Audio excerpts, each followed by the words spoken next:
जहां राजद ये कह रही है कि सीबीआई का दुरुपयोग हुआ है और ये सब कुछ पहले से पता था, वहीं राजद भी ये बात कह रही है कि लालू यादव जिस तरीके से कल ही एक बयान दिए थे कि नरेंद्र मोदी का अब 24 अंतिम साल उनका होने वाला राजनीतिक, उसी का रिएक्शन है ये। और बताए देश की और बिहार की जनता को कि एक विधायक और एक पूर्व मुख्यमंत्री के पास इतनी संपत्ति कहाँ आई बिना सबूत के। सबूत रखे ना लोगों के सामने कि हम निर्दोष कैसे हैं, कैसे सीबीआई का दुरुपयोग हो रहा है, ये तो जदयू ने एक बात ये भी कही है कि केवल जो विपक्ष के नेता हैं उन्हीं पर हमला हो रहा है।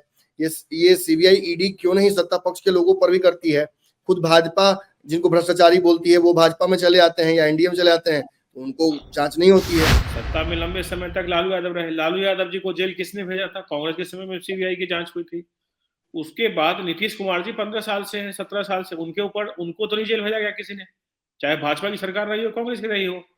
आदरणीय नरेंद्र मोदी जी सीएम थे, उनके ऊपर तो आरोप नहीं लगा भ्रष्टाचार का। नमस्कार, भारत लाइव देख रहे हैं आप। इस वक्त सबसे बड़ी खबर यही आ रही है कि जो मामला लगातार लैंड फॉर जॉब में चल रहा था उसमें अब ईडी ने एक्शन लिया है। ईडी ने लगभग 6 करोड़ की प्रॉपर्टी को तेजस्वी यादव लालू यादव परिवार के अटैच कर लिया है, यानी अब खरीद बिक्री उसकी नहीं हो सकती है। एक तरह से इसे जब्त करना ही कहा जाएगा। ये बड़ी बात इसलिए है क्योंकि बिहार में एक तरफ सियासी हलचल शुरू हो गई है। राजद इस मामले को लेकर ये कहने लगा है कि जबरदस्ती जो सीबीआई और ईडी है उनका दुरुपयोग किया जा रहा है, और इसको लेकर बहुत पहले तेजस्वी यादव ने भी आकलन किया था कि उनके खिलाफ ऐसा कोई एक्शन हो सकता है। अब एक्शन हो गया है। इन सारी चर्चाओं में हमारे साथ नरेंद्र कुमार जी हैं जो कि आरएलजेडी के राष्ट्रीय प्रवक्ता हैं। नरेंद्र जी, जो एक्शन अभी हुआ है ये खबर तो बड़ी है लेकिन अप्रत्याशित नहीं है। बहुत पहले तेजस्वी यादव ने भी कह दिया था, विपक्ष के लगभग सभी नेता ये बात कह रहे थे कि अब इंडिया बन गया है तो दबाव उनके जितने भी संगठन के इंडिया के लोग हैं उनके ऊपर ईडी और सीबीआई से डाला जाएगा। देखिए, तेजस्वी जी को पता है कि उन्होंने क्या गलत क्या सही लालू यादव जी ने किया हुआ था। दिल तो गवाही दे ही रहा होगा ना कि जिस तरीके से उन्होंने हाजीपुर में, यहाँ तक कि जिस वर्ग का वो राजनीति करते हैं, यादव परिवार से भी उन्होंने जमीन लिखवाया, राबड़ी देवी जी के नाम पर लिखवाया, अपनी बहन के नाम पे लिखवाया। और बीए एक्सपोर्टर जो एक कंपनी थी जो डिफेंस कॉलोनी में, जो न्यू फ्रेंड्स कॉलोनी में जो घर है 1008, उसको ओन करती थी। बहुत ही सस्ते दाम पर उसको खरीद लिया गया। उसको खरीदने के लिए पीछे से उन्हीं जमीन को सेल करके हाई प्राइस पर पैसा जनरेट किया गया। तो ये सारा खेल तो तेजस्वी जी जानते हैं। और बाकी जो लोग INDA जो इंडिया वाला गठबंधन में नहीं देख पा रहे हैं उनको मैं अंधा ही कहूंगा, क्योंकि गलत कम से कम दिखना चाहिए। इससे किसी भी गठबंधन का कोई मतलब नहीं। जब ईडी कोई कार्रवाई करती है, देखिए ईडी करती है जब उसका प्रूफ होता है, नहीं तो हाईकोर्ट जाके एक दिन में क्रॉस हो जाएगा या सुप्रीम कोर्ट जाके क्रॉस हो जाएगा। इन्होंने जॉब फॉर स्कैम किया है, ये बहुत क्लियर है। इसके विटनेसेस अवेलेबल है, गवाह अवेलेबल है। और अपने ही खुद के कंस्टिट्यूएंसी में, जहां से राबड़ी देवी, तेजस्वी यादव और तेज प्रताप यादव चुनाव लड़ते आए हैं राघोपुर गोपालगंज के एरियो से, उन्हीं इलाकों के लोगों को से पैसा ठगा गया। और जब ईडी ने आज अटैचमेंट किया है तो जो पीएमएलए एक्ट है उसमें क्या 6 महीने के लिए वो वैलिड रहता है। 6 महीने में ईडी का जो कोर्ट होता है आपका अपीलेट ट्रिब्यूनल, जो एडजुडिकेटिंग अथॉरिटी है, वहां पर ये कंफर्म हो ही जाएगा 100%।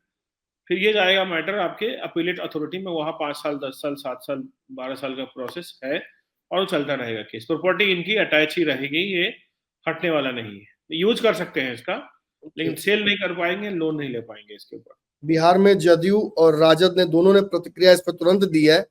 जहां राजद ये कह रही है कि सीबीआई का दुरुपयोग हुआ है और ये सब कुछ पहले से पता था, वहीं राजद भी ये बात कह रही है कि लालू यादव जिस तरीके से कल ही एक बयान दिए थे कि नरेंद्र मोदी का अब 24 अंतिम साल उनका होने वाला राजनीतिक, उसी का रिएक्शन है ये। देखिए, अंतिम किसका है वो तो पूरा देश जानता है।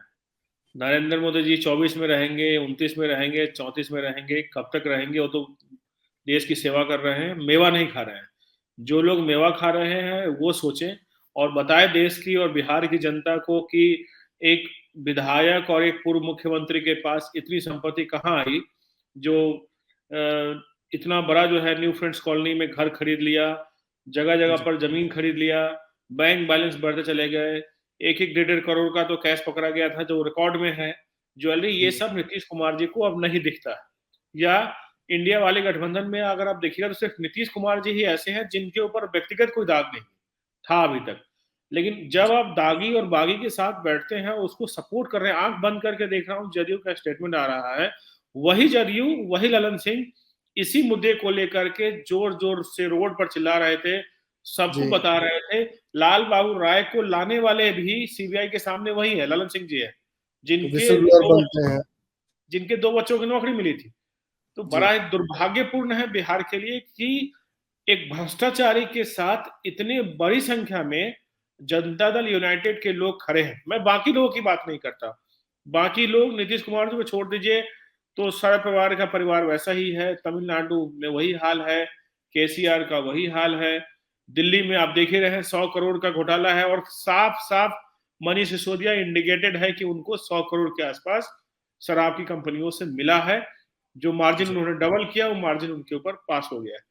तो देखिए जो जिस तरीके से चल रहा है, और बिना सबूत के, सबूत रखिए ना लोगों के सामने कि हम निर्दोष कैसे हैं, कैसे सीबीआई का दुरुपयोग हो रहा है, कैसे आपकी प्रॉपर्टी अटैच हुई है, क्यों अटैच हुई है आपकी प्रॉपर्टी, ये तो जदयू ने एक बात ये भी कही है कि केवल जो विपक्ष के नेता हैं उन्हीं पर हमला हो रहा है, ये सीबीआई ईडी क्यों नहीं सत्ता पक्ष के लोगों पर भी करती है।